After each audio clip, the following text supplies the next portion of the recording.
5 തലമുറകളായി നിങ്ങൾക്കൊപ്പം PRS hospital. രണ്ടാം ലോക മഹായുദ്ധത്തിന് ശേഷം വീണ്ടും ലോകം ശാക്തിക ചേരികളുടെ യുദ്ധത്തിലേക്ക് മാറുകയാണോ? ഞാനിത് പറയാൻ കാരണം യുദ്ധത്തിനോട് യാതൊരു മമതയുമില്ലാത്ത ആളാണ് ഞങ്ങളോ ഞങ്ങളുടെ സംവിധാനങ്ങൾക്കോ ടീമിനോ യുദ്ധത്തിനോട് യാതൊരു മമതയുമില്ല. പക്ഷേ രണ്ട് യുദ്ധങ്ങൾക്കിടയിൽ ഉള്ള സമയം മാത്രമാണ് സമാധാനമെന്നൊരു വലിയ ഒരു പ്രവചനം തന്നെയുണ്ട്. എന്താണ് ഇവിടെ സംഭവിക്കുന്നത്? ചൈനയും റഷ്യയും പരസ്പരം തല്ലുകൂടുന്നവരാണ്. പക്ഷേ അവർ രണ്ട് കൂട്ടരും ഇറാന് പിന്തുണ പ്രഖ്യാപിച്ചിട്ടുണ്ട്. ഇറാന് നേരത്തെ ചൈന പിന്തുണ പ്രഖ്യാപിച്ചു, പാകിസ്ഥാന് ചൈന പിന്തുണ പ്രഖ്യാപിച്ചതുപോലെ ഇറാന് പിന്തുണ ചൈന പ്രഖ്യാപിച്ചിട്ടുണ്ട്. അത് കാരണം ചൈനയിൽ നിന്ന് ഒരുപാട് വസ്തുക്കളൊക്കെ വാങ്ങുന്നു എന്നുള്ളതാണ്. പക്ഷേ റഷ്യ ഇപ്പോൾ പിന്തുണ പ്രഖ്യാപിച്ചിട്ടുണ്ട്. റഷ്യ പിന്തുണ പ്രഖ്യാപിക്കാൻ കാരണം ഇസ്രായേൽ റഷ്യയുടെ സഹായത്തോടു കൂടി ഇറാൻ വച്ചിരിക്കുന്ന ആണവ നിലയങ്ങളെ, ആണവ റിയാക്ടറുകളെ ഇസ്രായേൽ അടിച്ചു. അപ്പോൾ ബെഞ്ചമിൻ നെതന്യാഹുവിൻ്റെ നേതൃത്വത്തിലുള്ള അല്ലെങ്കിൽ ഇസ്രായേൽ കാറ്റ്സിൻ്റെ നേതൃത്വത്തിലുള്ള ടീം, പ്രതിരോധ മന്ത്രി ഇസ്രായേൽ കാറ്റ്സിൻ്റെ നേതൃത്വത്തിലുള്ള ടീം ആണവ റിയാക്ടറുകളെ, എവിടത്തെ ഇറാനിലെ ആണവ റിയാക്ടറുകളെ അടിച്ചു. ആ ആണവ റിയാക്ടറുകളിൽ നല്ലൊരു ഭാഗം കൊടുത്തിരിക്കുന്നത് സോവിയറ്റ് റഷ്യയാണ്. ഇപ്പോൾ സോവിയറ്റ് റഷ്യയല്ലേ, വെറും റഷ്യയാണ്. അപ്പോൾ ആ റഷ്യക്ക് എന്ത് വേദനിച്ചു തുടങ്ങി? കാരണം ആണവ റിയാക്ടറിനെ അടിച്ചിരിക്കുകയാണ്. അപ്പോൾ ശത്രുവിൻ്റെ ശത്രുമിത്രം, ഇങ്ങനെയാണ് ഇപ്പോൾ കഥകൾ പോകുന്നത്. അപ്പോൾ ചൈനയും റഷ്യയും കൂടി ഇറാൻ്റെ പിറകിൽ നിൽപ്പുണ്ട്. ആയത്തുള്ള ഖുമൈനി അടക്കം കൊന്നുകൊണ്ട് സദ്ദാം ഹുസൈനെ വധിച്ചതുപോലെ ഞങ്ങൾ വധിച്ചിരിക്കും എന്ന് പറഞ്ഞുകൊണ്ട് ഇസ്രായേലിൻ്റെ പ്രധാനമന്ത്രി ബെഞ്ചമിൻ നെതന്യാഹുവും സംഘവും ഇപ്പുറത്തുണ്ട്. അതിനെ സഹായിച്ചുകൊണ്ട് G7 രാജ്യങ്ങൾ ഇവരെ കൂടെയുണ്ട്. റഷ്യ മാറി നിൽക്കുന്നു, G7 രാജ്യങ്ങൾ നെതന്യാഹുവിൻ്റെ കൂടെയുണ്ട്, അമേരിക്കയും കൂടെയുണ്ട്. അപ്പോൾ വളരെ രസകരമായ രീതിയിലാണ് കാര്യങ്ങൾ പോയിക്കൊണ്ടേയിരിക്കുന്നത്. എല്ലാ അർത്ഥത്തിലും രസകരമായ രീതിയിലാണ് പോകുന്നത്. എങ്ങനെയാണ് ഇത് കൈകാര്യം ചെയ്ത് പോകാൻ പറ്റുക? ഒരു വശത്ത്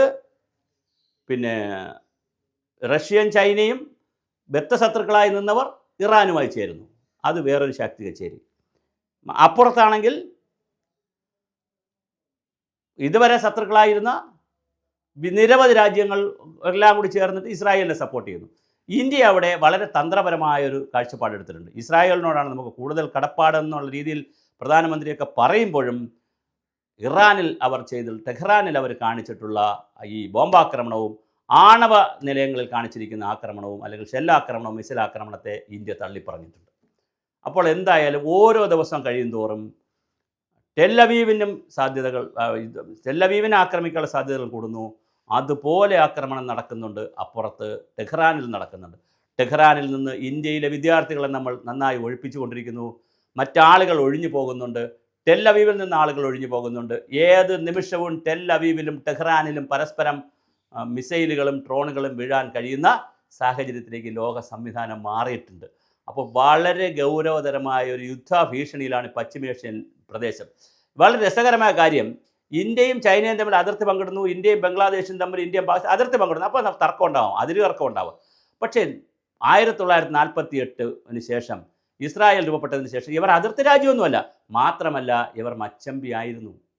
ഇറാനും ഇസ്രായേലും ഒരു കാലഘട്ടത്തിൽ വലിയ മച്ചമ്പിയായിരുന്നു, വലിയ ബന്ധമായിരുന്നു. അത് ഹുമൈനി വന്നതിന് ശേഷം, ആയത്തുള്ള അലി ഹുമൈനി വന്നതിന് ശേഷമാണ് ആ ബന്ധം വഷളാവുകയും ഇസ്രായേലിൻ്റെ പ്രശ്നം വരികയും പാലസ്തീൻ ലിബറേഷൻ ഫോറം വരികയും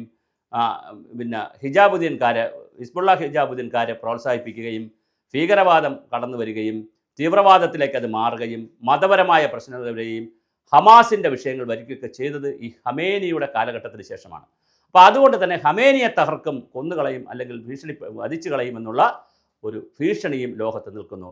ഞങ്ങളെ തൊട്ടാൽ, ഖമേനിയെ തൊട്ടാൽ ഇസ്രായേൽ എന്നൊരു രാജ്യം ഈ ഭൂമുഖത്ത് കാണില്ല എന്ന് ഇറാനും പറയുന്നുണ്ട്. പക്ഷേ അങ്ങനെ ഇറാൻ പറയുമ്പോൾ ഇറാന് ചൈനയുടെ ഒരു ബാക്കിംഗ് കിട്ടിയിട്ടുണ്ട്, റഷ്യയുടെ ഒരു ബാക്കിംഗ് കിട്ടിയിട്ടുണ്ട്. അപ്പോൾ ഇത് നല്ല രസകരമാണ്. ലോകത്തിൻ്റെ ഈ ചരിത്രം പരിശോധിക്കുമ്പോൾ വളരെ വ്യത്യസ്തമായ രീതിയിലാണ് ഇപ്പോൾ യുദ്ധം മാറിക്കൊണ്ടിരിക്കുന്നത്. ട്രംപ് ഒരു വശത്ത് സപ്പോർട്ട് ചെയ്യുന്നു, ഇസ്രായേലിനെ സപ്പോർട്ട് ചെയ്യുന്നു, മറുവശത്ത് ചൈനയും റഷ്യയും മറുവശത്ത് സപ്പോർട്ട് ചെയ്യുന്നു. എന്തായാലും വലിയ യുദ്ധത്തിലേക്ക് പോകും എന്ന് തന്നെയാണ് തോന്നുന്നത്. ഓരോ നിമിഷവും ടെലിവിഷൻ കേന്ദ്രങ്ങൾ ആക്രമിക്കുന്നു, TV ചാനലുകൾ ആക്രമിക്കുന്നു, അതുപോലെ തന്നെ പത്രപ്രവർത്തകർ ആക്രമിക്കുന്നു, ഹോസ്പിറ്റലുകൾ ആക്രമിക്കുന്നു, ജനങ്ങൾ ഭക്ഷണം കഴിച്ചുകൊണ്ടിരിക്കുന്ന സ്ഥലത്ത് ആക്രമണം നടക്കുന്നു, ടൗണുകളിൽ ആക്രമിക്കുന്നു, യൂണിവേഴ്സിറ്റികളിൽ ആക്രമണം നടക്കുന്നു. അപ്പോൾ പരസ്പര പോരടിക്കലിൽ ഇനി എന്താണ് ബാക്കി ഉണ്ടാവുക എന്നാണ് നമുക്കറിയേണ്ടത്.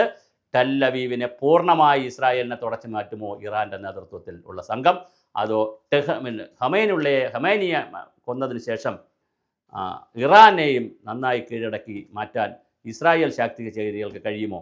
നമുക്ക് എന്തായാലും കാത്തിരുന്ന് കാണാം.